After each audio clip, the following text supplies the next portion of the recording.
What does a rotary telephone in a two-room apartment in India have to do with the artificial intelligence that will define our future? The man who leads one of the most powerful companies on earth, Google, grew up without a television, a car, or even his own bed. This is the story of Sundar Pichai, but it's not the story you think you know. It's not just a tale of success. Today, we'll uncover the journey, the childhood moments that ignited his passion for technology, the terrifying, high-stakes battle with the U.S. immigration system, the one project his bosses told him not to do, which would become his masterpiece. All while never forgetting the boy who marveled at a simple telephone.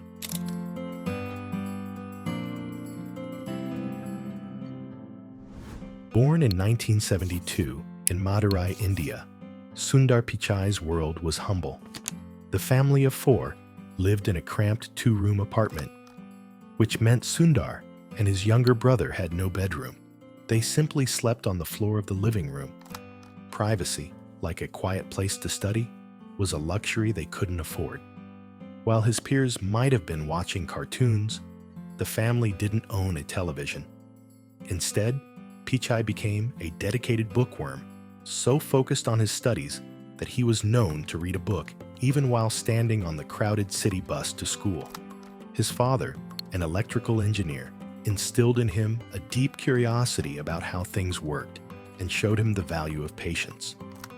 Sundar watched his father save relentlessly for years to buy the family's first vehicle, not a car, but a prized blue Lambretta scooter, which would soon carry all four of them on every family outing. Technology wasn't just scarce, it was almost non-existent. It wasn't until Sundar was 12 years old that the family got their first telephone. This telephone, a rotary model, was a revelation. Sundar discovered he had a superpower, a stunningly accurate memory for numbers. To his family's amazement, he could perfectly recall a phone number months after hearing it just once. It was more than a party trick. It was his first glimpse into the magic of technology and memory. He was brilliant, but quiet. He poured his energy into his studies, earning a coveted spot at the prestigious Indian Institute of Technology, IIT Kharagpur, where he studied metallurgical engineering. He graduated with high honors, winning the institute's silver medal. With this same focus and dedication, he secured a prestigious scholarship to Stanford University. But this dream came at a cost. The scholarship didn't cover everything. To pay for the plane ticket, his father pulled from the family's savings, an amount that was more than his annual salary. It was a one-way bet. In 1993, Sundar Pichai landed in America on an F1 student visa, with nothing but a backpack and the weight of his family's sacrifice on his shoulders. California was a different world. Fast, expensive, and overwhelming. He famously recalled how a simple backpack cost nearly a month's salary back home. Pichai landed in America and dove straight into his studies. He excelled at Stanford, earning his master's degree in materials science. But he wasn't done. To blend his engineering mind with business strategy, he then attended the prestigious Wharton School at the University of Pennsylvania for his MBA. There, he graduated with top honors as both a Siebel Scholar and a Palmer Scholar. He now had the perfect credentials, but credentials alone weren't enough to stay in the country. To stay and begin a career at companies, he had to enter the H-1B gauntlet. This is the part of the story most people skip, and it's the most important. The H-1B wasn't a reward for being brilliant. It was a high-stakes lottery. Your entire future could be decided by a random number generator. Even after securing the visa, the relief is short-lived. An H-1B is a temporary pass, a state of permanent anxiety. For years, Pichai was reportedly afraid to travel back to India to visit his parents, terrified that a small administrative error or a strict officer at the embassy could prevent him from re-entering the US, ending his American dream in an instant. This was his mental prison, trying to build a career while chained to a temporary status, but his talent was undeniable. In 2004, after navigating years of this uncertainty and a short period at the consulting firm McKinsey & Company, he landed the job that would change everything. A product manager role at Google. He had made it to the big leagues, and from his new desk, he could see that Google had a giant looming problem of its own. By the mid-2000s, Google was a search giant, but it had a problem. It lived inside someone else's house, Microsoft's Internet Explorer. The web was slow and clunky. The idea of a Google browser wasn't new. In fact, co-founders Larry Page and Sergey Brin had already hired a small team of top Firefox engineers to start building one. But the project had a powerful blocker, CEO Eric Schmidt. He had forbidden the project, fearing a costly and needless browser war with Microsoft. The project was stalled, stuck as a small operation. This is where Sundar Pichai made his mark. As the product manager for the Google Toolbar, he was on the front lines of this problem. He was assigned to lead this small, unofficial team.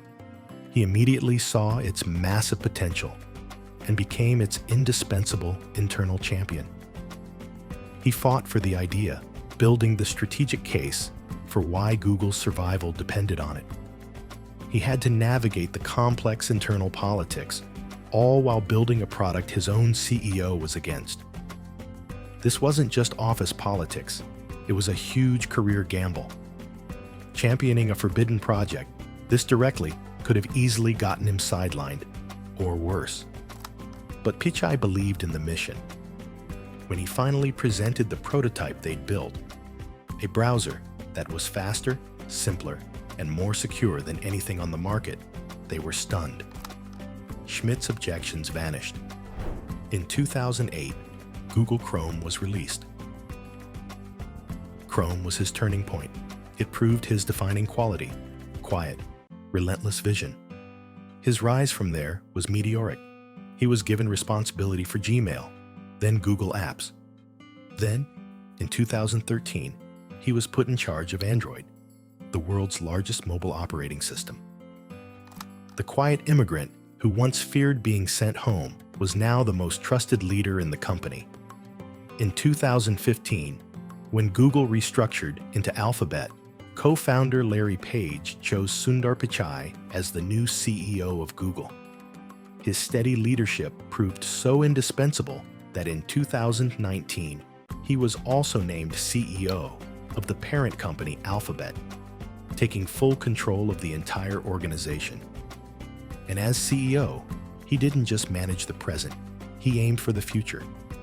He staked Google's entire reputation on artificial intelligence, overseeing the massive investments and breakthroughs, like Gemini, that are defining our new reality. In 2022, Sundar Pichai received the Padma Bhushan, one of India's highest civilian honors. The man who once used his family's savings for a plane ticket had become a global icon.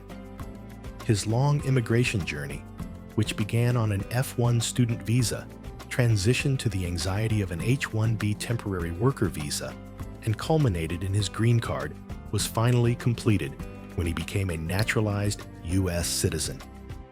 Sundar Pichai's story, from a two-room apartment to the head of Alphabet, is undeniable proof that attracting and retaining global talent is essential for driving innovation and maintaining America's technological edge. If you're ready to build your own American dream, we are the experts who can guide you through the complex U.S. immigration system. Visit us at breakthroughusa.com to schedule your free consultation. The story you've just seen is a powerful answer to the question, what drives someone to leave everything behind and reshape the world with their vision? This series, proudly presented by the law offices of Chris M. Ingram, celebrates the courage, innovation and determination of immigrants who transform history. Subscribe and join us as we continue to honor the enduring impact of immigrant ambition.